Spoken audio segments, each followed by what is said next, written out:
This episode of Capes and Lunatics is brought to you by Tweaked Audio. Get awesome headphones, go to tweakedaudio.com and use the coupon code Southgate to get 30% off, free shipping, and a lifetime warranty. Or you can get there through the link on our website, southgatemediagroup.com.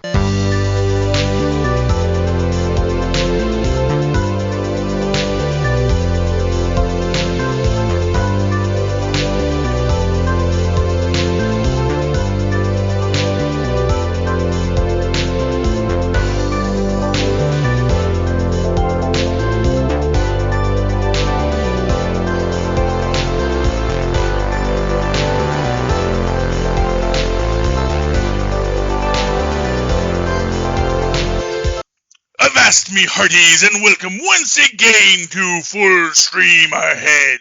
I am your host and captain, Charlie, the Professor Esser, and with me, as always, is me skinny rich friend. It's Mozz. Tristan just loves to sing along with the whole gang. Welcome to tonight's episode, Season 1, Episode 8 of Agent Carter, Valediction. Produced by Tristan Esser. Our episode, that is. Our episode is always produced by Tristan Esser. Yeah. Valediction. An action of saying farewell. A statement or address made at or as a farewell. Peggy faces the full fury of Leviathan as Howard Stark makes his return. Our director this week is Christopher Miziano. Stanley and Jack Kirby are, of course, getting those Marvel Created By credits based on Marvel Comics by. Christopher Marcus and Stephen McFeely did our created bys for this, and are written by the quadruple-fisted fury that he is Michelle Fazekas and Tara Butters. Just like butter. Okay. So this episode is, I'm trying to remember what this one opens up as. Howard Stark has returned to turn himself in. To turn himself in, yes. And, it's, I like his line in there. It's like, who designed the security for this place? The same people who designed the security for the White House. Yeah, they're awful. You should have fired me. Which is very Howard Stark to say. He is kind of lording over it. No, that's not the start of it. The start of this is actually when they examine the aftermath of this theater massacre. Right. Well, yeah, actually, now I'm rewinding back now. I'm looking at it. It starts with the radio program of Captain America. And, yeah. There we go. See, we don't even know what we're talking about. Yes, so we open up with our faithful farewell to Nurse Peggy Carver. And as Cap flies his plane over the Sea of Japan, which, it's touching. And, of course, it's meant to parallel with the end of this episode as well. And that farewell to Captain America, which is, in its own way, very beautiful. What I like in this is that what I like in the actual radio show of Captain America, which part of me kind of wants to listen to the whole series. Yeah. Because it seems like, they really wrote some interesting old-timey radio show for this. And I kind of think, I would love to, I'm sure you could, take the clips they put there, but I'd like to see, the middle clips. And I thought the actors they got for all the characters were just top drawer. No Bucky, though. No Bucky that we saw, which I think is a little disappointing because Bucky is in the canon. So, but maybe they're making him sort of like that super secret special ops person that does so much for the country, but no one ever hears of him. That's not. They put him in the comic books, so Oh, fair enough. Because we do see the original Captain America #1 in the movie too, and you do see the little circle with introducing Bucky. I'm sure James Barnes loved that. But yeah, it's a nice farewell at the start because this is about the farewell. And of course, it should be remembered that when this ended, it was not known if it was going to be more Peggy Carter. It was a mid-season on Agents of S.H.I.E.L.D., which continued on long after many people said, "Oh, that'll be the end of Agents of S.H.I.E.L.D. They're done. And actually, what I've noticed with Agents of S.H.I.E.L.D., which I've mentioned, is that every time they tell them it's their last season, they really do great, and then they get another season. So Yeah, we're I on mean, season it's funny 7 if they now. take a year off and then come back with a new season, everybody would blow their minds. Oh yeah, well we'll see what they're gonna do, because we got to talk about actually 2 weeks ago episode for that, but we'll get to that as well because that was a lot of fireworks, as they say. But in this one, so speaking of fireworks, they go to the theater where Leviathan had tested this chemical agent that essentially drove everyone mad and turned them into flesh-eating killers, zombie creatures, which is scary as F, without a doubt. And in it, Sousa gets a face full of whatever was left in the canister, and he immediately takes out Thompson, which is in its own way kind of impressive too.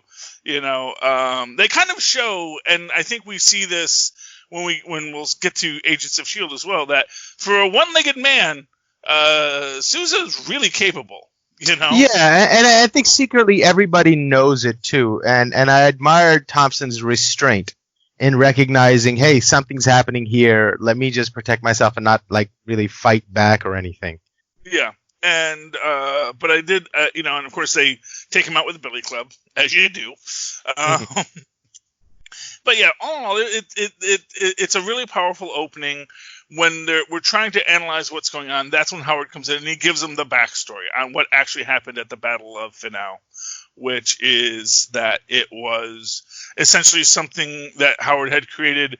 It was meant to be like a super stimulant to keep soldiers awake so that they could function properly on the front line.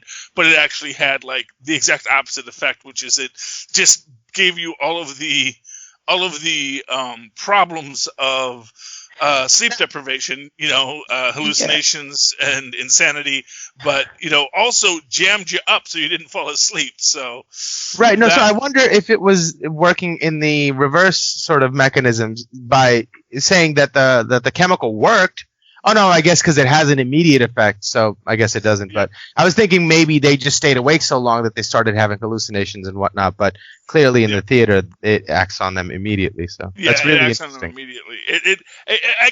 You can kind of imagine someone looking at the chemical responses that occur when someone is sleep deprived and thinking, well, if we can replicate it, it might actually allow us to, combat sleep deprivation.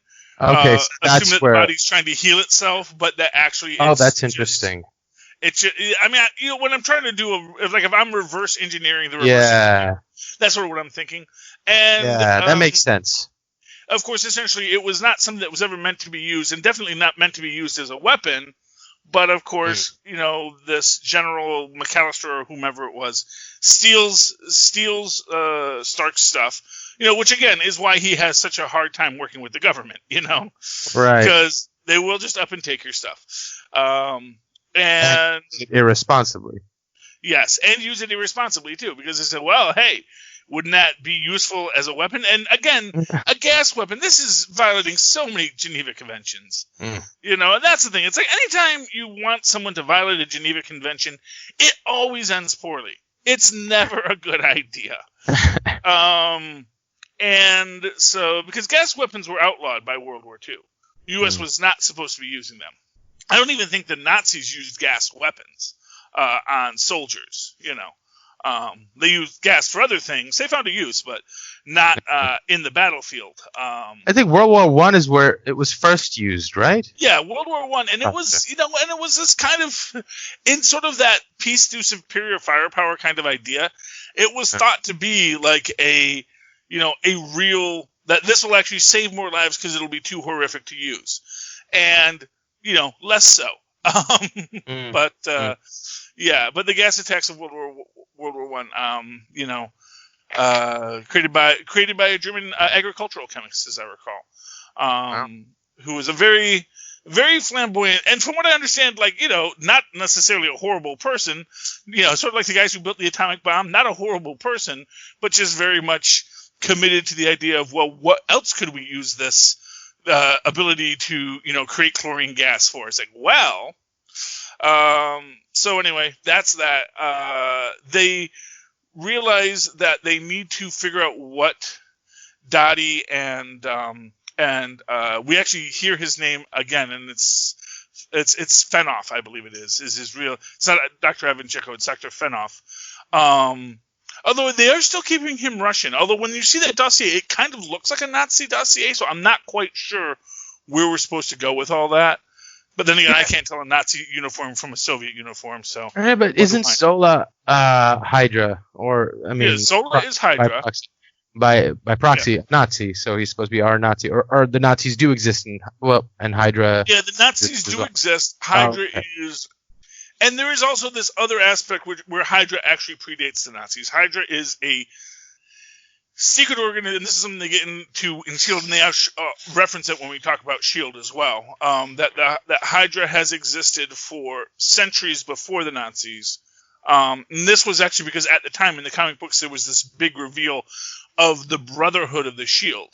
And it was suggested that the Brotherhood of the Shield, as this organization that dates back to ancient Egyptian times, when this one king with a group of, heroes fought off a brood attack, which are these, like, basically aliens, like xenomorph alien creatures,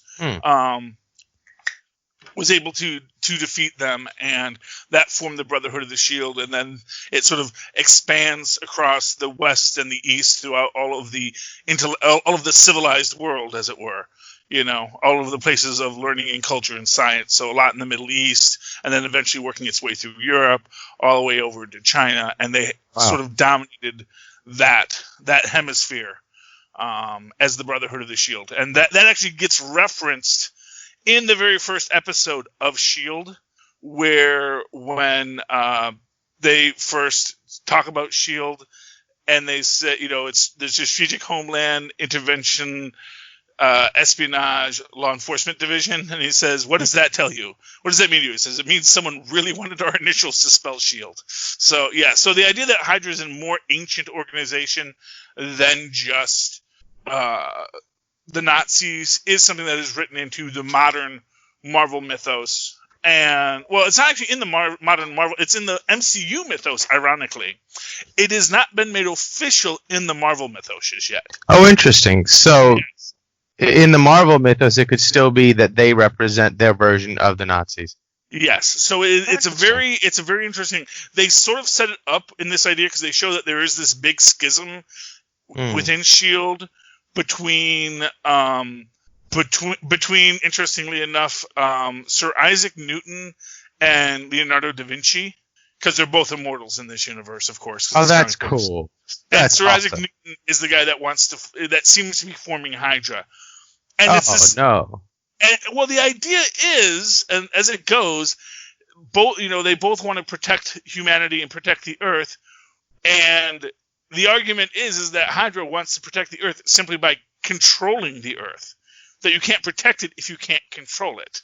And once you bring everyone under heel, then we can organize and protect it in a very efficient Newtonian universe. And Da Vinci's, and he's all artsy. And says, no, man's got to be free to make his own choices, dude. So, because he's a Ninja Turtle. Anyway. That's an interesting dichotomy they've set up than something, more simple than just good and evil. That's really cool. Oh, it's great. I mean, that's by he's one of my favorite authors, and I'm blanking on his name all of a sudden. He did a great arc on the Fantastic Four. He's currently doing the major arc. He did the major arc for the Avengers. Hickman. That's Hickman. Hickman is like just chef's kiss of comic book writers right now. He just did an X-Men story, right? Yeah. Oh, that's right. Yeah, he's in charge of all of X-Men right now. Right. So he's completely redefining the X-Men after he did the Fantastic Four, built out the this whole global Avengers storyline that and then he has this ongoing thing called the Brotherhood of the Shield, which I don't know if it's actually been finished, if it's going to be one that's we're just going to periodically have more installments, but yeah. And then Nathaniel Richards and Howard Stark. Howard Stark is one of the members of the Brotherhood of the Shield in that universe, so we'll have to see if they ever come back to that. But in this one, basically they realize that it's an aerosol weapon. They're going to want to fly it. So we've got all the airports locked down, and then Jarvis says, "Well, what if there's another airport that you don't have locked down?" And it turns out that what if they have a helicopter? Well, you need to still fly those from a place. But yeah, I mean, yeah, if you had your own helicopter, that would work too, arguably. Although helicopters are easier to shoot down because they're slower moving, and that's true. And kind of the whole point is they kind of stand still. So yeah, no, but I mean, if you were doing it, that wouldn't be an issue. You'd say, yeah, shoot me down. The canisters will blow up, and you will aid in the dispersion of this poison. Well, not necessarily, because you also want to. Well, yeah, because first of all, if it's not released, the canister might not explode. You might not release the chemical. You can make arguments around it, however you want to, but I'm sure there's lots of conversations that can be had as to whether or not the item would detonate upon impact, or if it would have something more happen with it. But getting back to the overall story, we get a flashback to Dottie Underwood as a woman who Howard Stark cannot remember her name, which I think is such a great running gag. And I feel like part of him is messing around. That's his way of resisting the attempts at, gaining access to his mind. Well, maybe, but there's an aspect of they do gain access to his mind. But there's an aspect to it. So in the last episode we had Dr. Finoff reading from Dr. Faustus, the original the original old story of the man who sells his soul for ultimate knowledge. I think it's called The Tragedy of Dr. Faustus. Not remembering your lover's name, that's actually something that is from I believe it's called Don Juan in Hell. And it's just the idea that when Don Juan goes to hell, he's cursed to be the jester in hell. And he feels this is very offensive to him because he was the great lover, and he should have a better station than being Hell's court jester. And basically what the devil does, he says, well, here's every woman you've ever been with. If you can tell me any one of their names, you don't have to be the court jester. And of course, as they all parade past him, he doesn't know a single one. It's like, I want to say Debbie. It's like not even close. Sarah, you'd think that like with all of the lovers, he might have guessed right once, but the gag I was just stuck with Debbie until we found a Debbie. I know I did at least one Debbie. I know there was a Debbie. That's the way of getting out of that situation. Yeah, that's the trick. It's like playing the same lottery number every day. I mean, God forbid, that number comes up tomorrow and you didn't play it. I'm gonna feel real dumb. Exactly. But anyway, moving on to the story. I think within that there was meant to be something of his hubris in that as well, because obviously it is the sin of hubris. It is the devil's favorite sin, as they say. But getting back to the story, Dottie and Finoff, they're pulled over by a cop, who of course. You worry about this, although Dottie's pretty savvy with it at first, and we don't know what happens with the cop. He just says, "Oh, your taillights out," and the whole thing there. And then you hear the call coming on the radio, and you worry about that cop. But we see later that the cop is okay, because after Stark turns himself in, they decide to use Stark as bait to let them know that Stark's back in custody, and now they can capture him because they want to really make him responsible. They're going to make him responsible. They were going to just steal the plane and do the plan, but they figure it would delay them, and it winds up in it because they decide to come and get Stark to draw them out of hiding, so they can make Stark suffer as well.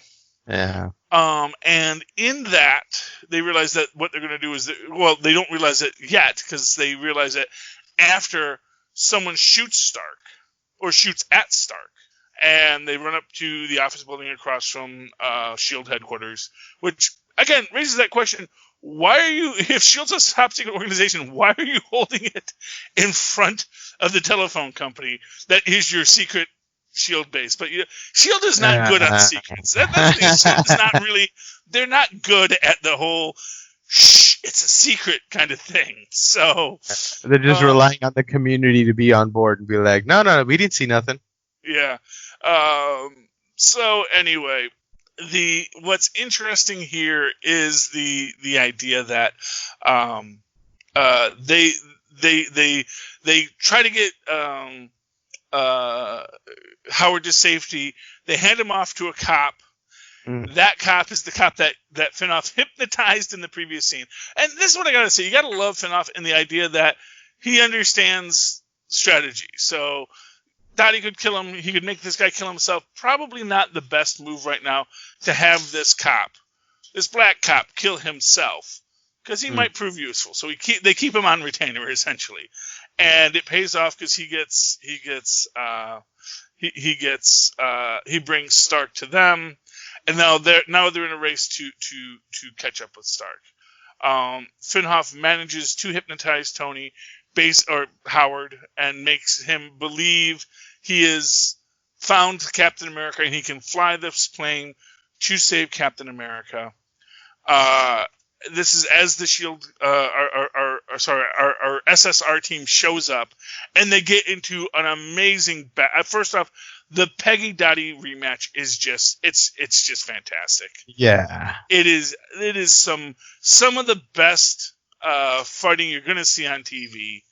And they make great use of the area and the space, fighting on top of a plane, falling off of a plane, people disappearing. It's all really fantastic, and you gotta love every minute of that fight.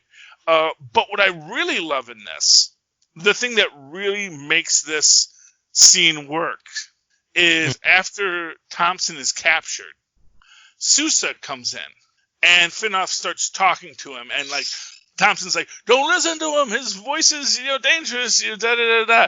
And as he comes forward, Sousa just, and it seems like Sousa is under his thrall and can't, but it's just he's walking funny. And then Sousa just one punches Finoff, which is just beautiful. And you see him taking the earplugs out because obviously that makes absolute sense. Yeah, and having that, it makes it seem like that scene seem much more interesting or tense, because imagine Sousa coming and going, I don't know what he's saying, but I'm gonna point the gun at him and hope that works. And he keeps inching closer. He's like, oh, this seems to be working, because he can't hear him. That luckily Finoff is saying point the gun at him, but it just works out that way, and that makes the scene so much more interesting.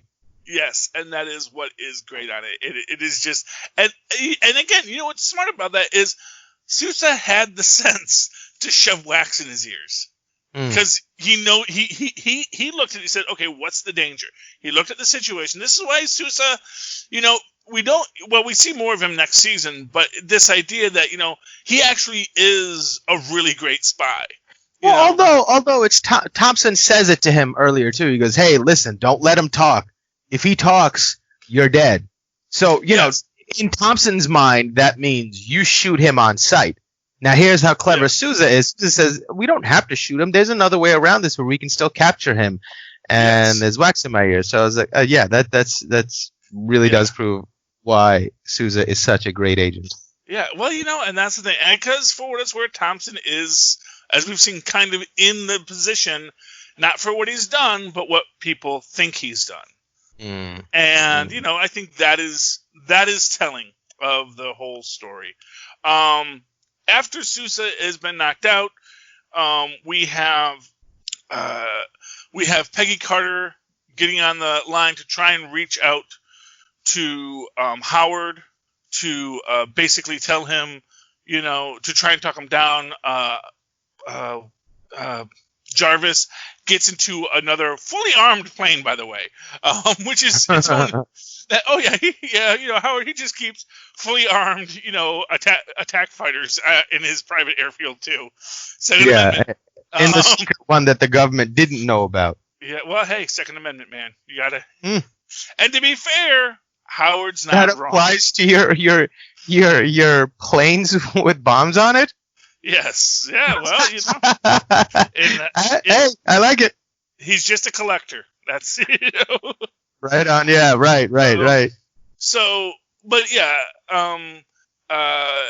He goes. So Jarvis is flying after him, and he's got Howard in his sights, and he's, I can take the shot, and Peggy doesn't want Howard to die. And she's just trying to reach out to him. And you get this really beautiful scene. It's a kind of a parallel between, again, when she was reaching out to Cap at the end of First Avenger. And she's just, asking him, you don't have to do this. You don't have to do this. And then Howard, who has been, just in this kind of state where it's like, Cap was the one thing I ever made better. All I make is bombs, but Cap was something that was good, and I lost him. And it's like this thing that eats up at him, because he helped to make something great once, and he could never replicate it. And that ate at him. But little does he realize, soon he is going to create something almost as worthy. Oh, his son. Tony? Yeah. Well, yeah. Although Tony had his rough patches too. Of course, you can't be that great without having that struggle to show you what the right path is. No, this is true. This is very true. But Tony does get talked down by Peggy, and they land. We see that Finoff is all bound and gagged because they're not going to let him talk. And I like the exchange between Jarvis and Tony at the end. It's like, so you're actually going to shoot? And he says, yes, I thought that was what you would have wanted. It's like, no, this is not what I would have wanted. Just for future reference, I never want you to kill me. Don't let anyone construct a narrative where that thought is a logical conclusion. You've taken a wrong turn somewhere. Yes. Although, to be fair, if Peggy hadn't been able to get through to him, that would have been the only answer. Anyway, in this we get the very end. We get Thompson trying to be. Does he try to be nice to everyone and say, well, it was a team effort at least? He starts to, but when the senator or the congressman comes in and starts congratulating him, he's. But it's like he's between a rock and a hard place too. Yeah, it's not just him, versus our way of looking at the world. It's him versus how the rest of his world is looking at this situation and what he's supposed to do. And I almost think that he's in his mind. You could see him look over to Peggy, and the look I saw was, "Hey, we're all gonna rise if I rise. Let me get this, and there'll always be a position for you," kind of things. Like, don't worry, I'm gonna take care of all my people, but let me get to, I'm in the best position to. I don't know. And she really? No, and it's a fair cop, but it's also how wonderful that the thing that you're going to do also helps you first. Yeah, but I mean, we saved your bacon, and it is good that he, and for what it's worth, he, both Sousa and Peggy get something out of this, which we'll see in season 2. But at this moment, it's not even clear if she's going to stay with SSR because we don't know yet. Right. They actually kind of leave. Yeah. And the thing is, it's like she can accomplish more in the shadows without having the responsibilities that come with a position of power. Let her be as malleable as she can be to solve the problems that need solving that can't be encumbered by red tape. That actually makes a really interesting point. I had never considered it before. Is if Peggy getting made director of S.H.I.E.L.D. as she becomes the director of S.H.I.E.L.D. in the first short. No, the first short. That's how the first Peggy Carter short ends. That was sort of the test for this, where she finds she has to get the Zodiac formula. Oh, which is another thing that runs through these stories. But it's a really good short. You should. It's online. I think you can get it on YouTube. Still mad they aren't on Disney Plus. All of the great Marvel MCU shorts, they're not on. Oh, Disney like Plus. the one with the dude with the 12 rings. Exactly. The 10. Yeah, that is brilliant. It is so good. That little short. And that one is the hardest to find of all of them. Like, I think you can find a fairly decent copy of the Agent Carter one online, but it's not on Disney Plus, and that's very frustrating. But yeah, I recommend you watch that. And I actually think she's in the FBI in that, so that sort of suggests at some point she leaves the SSR and then winds up at the FBI, where it's kind of like starting back from square one, which is like, why did I do this to myself? But well, but maybe after. Well, actually. No, Susan's a S.H.I.E.L.D. agent by then. But anyway, we'll have to see what happens. And that may be semi out of continuity, or just with all the time travel, that's no longer the way the storyline played out, which is always that great thing we can say now.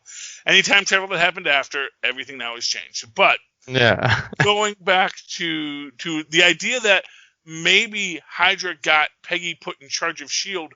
expressly to tie her down with red tape. Ooh. Because she was too much of a threat in the field. Right. And we could kill her, though we've already killed Sousa, and if we start killing too many top-ranking S.H.I.E.L.D. agents, people are going to notice.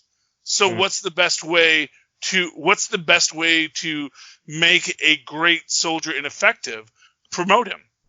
Promote him off the field. Put him behind a desk. Because behind a desk, it's very hard to do your job, Yeah.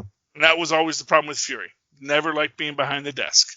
But it is an interesting conundrum there. But and to that end, our very last scene in this episode is Arnim Zola. Well, first off, we see Finoff going to prison with some kind of crazy Hannibal Lecter mask on to keep him from talking. Yeah, it seems like if he moves it, and I'm just wondering, how does he eat? Do they feed him with like a tube that sticks down his nose? No, they would. I mean, you don't have to go through his nose. You could actually have him eat like a slurry, that just just a liquid diet. So he's going to get a lot of use out of that toilet. But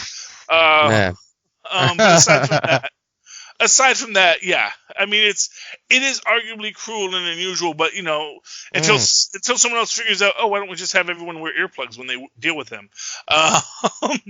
It's going to be difficult. Or use that gas or whatever on him and make sure he doesn't have a larynx anymore. Well, that'd be awful. Yeah, but we actually. Again, you can't necessarily mutilate someone, though, Yes, exactly, which is the point Zola makes. Hey, look how lucky you are. Look how fortunate you are. You're in an American prison. They're not going to do anything worse than this to you. Exactly. And we have all the time in the world to plan. And maybe we can communicate some other way. And, gives him the pen and paper. And for what it's worth, the fact that they put Zola and Finoff in the same cell suggests that Hydra had already influenced S.H.I.E.L.D. by this point. So there's a lot of wheels moving here. Really implies, and again, that which we actually see when we go back in time, when we get over to our good friends at the Agents of S.H.I.E.L.D. in the next episode we're doing over there. So in the meantime, any final thoughts on tonight's episode, Mozz? No, I think we got to it. That was pretty good. Okay, I'm excited for the next season now. Oh yeah, and it gets really exciting next season. I gotta tell you, it's gonna be fun. But you know what? If you like solving problems, like me and Mozz just did, figuring out how deep the Hydra conspiracy goes, you may want to go help out private investigator Michelle Gray, who needs help to solve a cold case over at huntakiller.com. Huntakiller.com, it's a sponsor of the show. Go over there, get a mystery room, get an escape room delivered to your door every month at huntakiller.com. It's fun. And, I don't know if there's any audio GIFs in there, but if there are, or if you're just listening to the show, you might want to go over to tweakedaudio.com. That's tweakaudio.com, all one word, and get yourself some high-quality Tweaked Audio headsets, also a sponsor of the show. And anything else you feel like buying, just go down to our show notes. You're going to find that little old Amazon link. Click on that. It's going to take you to Amazon. Cost you nothing. Give so much back to us when you do that. And while you're there, check out Pod Life, the book, a book that tells you everything you want to know about the people, places, and things that make up the world of podcasting. And if anyone does any of those things and they'd like to talk to you about it, Mozz, how can they find you? Or they can email me at mozzmanzor@gmail.com or find me on Facebook under Mozz Manzor. That's MOZZMANZOOR. And, of course, you can always write to me in that old-fashioned email way that they did at the turn of the century at superconnectivityblog@gmail.com. That's superconnectivityblog, all one word, @gmail.com. And, of course, follow me on Twitter as I live tweet Agents of S.H.I.E.L.D. while it lasts every Wednesday night at 10 p.m. Eastern at Charlie Esser. That's CharlieEssescr. Look for the 2 E's in the middle. For quality. Ding! There we go. Thank you, Mozz. All right, you scurvy landlubbers. You've survived another trip down the raucous main of Peggy Carter. Tune in next week when we explore Peggy Carter Season 2 on Full Stream Ahead. Arrgh. Yarg.